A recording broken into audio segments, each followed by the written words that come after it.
Well, don't look now, but the Pennsylvania primary election is coming up April 24th. And of course, the big election in the primary is the Republican presidential nomination, the big contest there between former Massachusetts Governor Mitt Romney and former Pennsylvania United States Senator Rick Santorum.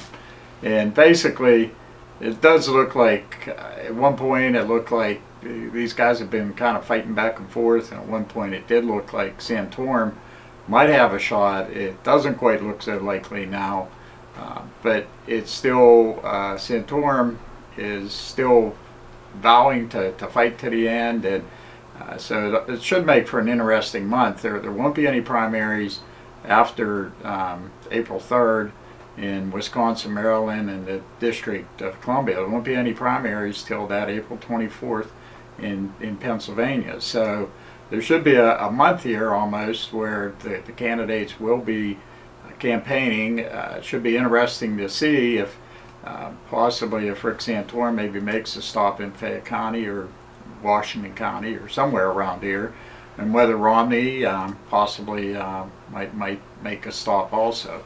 The thing is it's all kind of reminiscent of 4 years ago when Hillary Clinton and Barack Obama, they each had a month to campaign in Pennsylvania. At the time it was the same kind of situation. There were no other primaries, and they had a whole month. And Hillary did, she had a big campaign event out at Penn State Fayette campus. A lot of dignitaries, party officials were there speaking on her behalf, and she also spoke at California University a couple days before the election. And her husband Bill Clinton, former president, were here, and it's the first time in many years where any kind of presidential contender had actually visited Pennsylvania, and not to mention a former president. Typically in both Republican and Democratic primaries, these races are sewed up early and they move on with it. But as 4 years ago, that was a protracted struggle between Hillary Clinton and Barack Obama, and this time around now we're having the struggle between Romney and Santorum. So it should be an interesting month. There are some differences between this year and 4 years ago. The first one is back then it was a fight between just two candidates, Obama and Clinton, where now you do have four candidates, although they don't seem to have all that much of a chance. But in the race are Ron Paul and Newt Gingrich, and that does kind of complicate things a little bit. And well, it's kind of unlikely that either one of them will be maybe coming around here. You just don't know. And whether maybe Gingrich in particular might be able to gain enough support. He does have some roots in Pennsylvania. Maybe he might be able to get enough support maybe to take away from either Santorum or Romney. The second big difference is that back in 2008, Pennsylvania was the only primary that day. But however, this year there will be races in Connecticut, New York, Delaware, and Rhode Island. So the candidate's sole focus won't be on Pennsylvania as it was back then. So how that impacts things, kind of hard to tell. But it definitely does seem that Rick Santorum definitely has to win Pennsylvania to have any kind of chance of keeping his campaign alive. And he probably really has to win it big.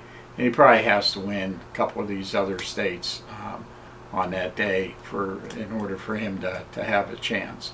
But the other biggest difference is, and this is just kind of a weird thing, is that the delegates for the Republican Party aren't committed at all, no matter how the vote goes.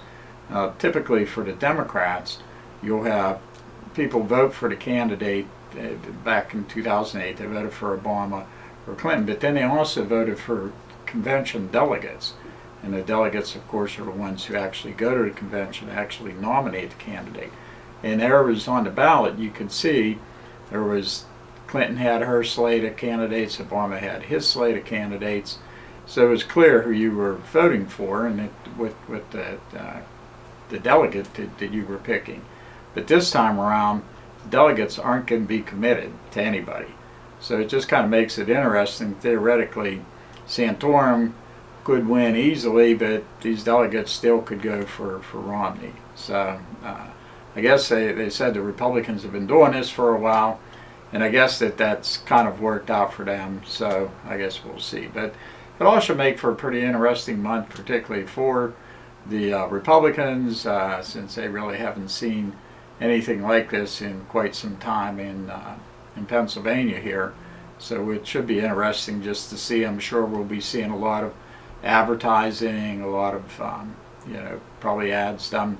Romney's been spending a lot of money on advertising in other states, so we'll see what he does here and what the impact's going to be. So it should be an interesting time. There's really not too much else going on in this primary. A couple local races and a few state races, but nothing major, certainly nothing compared with the presidential nomination election. So we'll see what happens. We're going to take a break right now. Stay tuned. We'll be right back.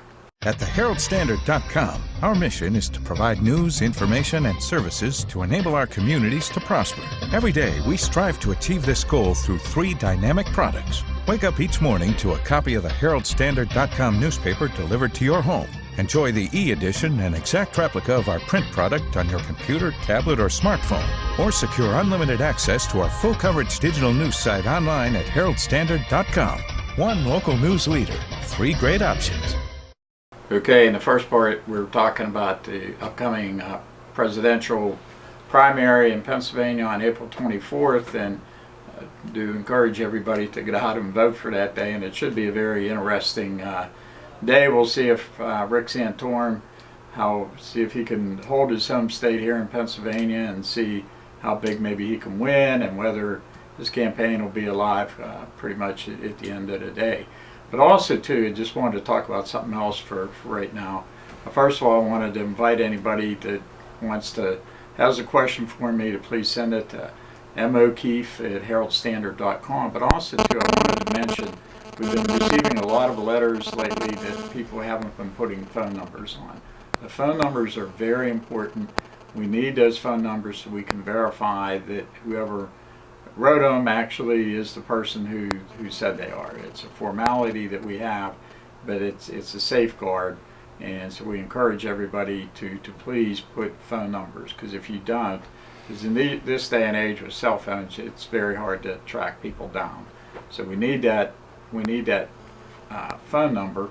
And also, too, we've had a couple where people want to write anonymous letters, and that does not work. If you're going to say something about somebody, you need to put your name to it. So, and that's the only letters that we run. So just a couple of housekeeping things there. Keep that in mind.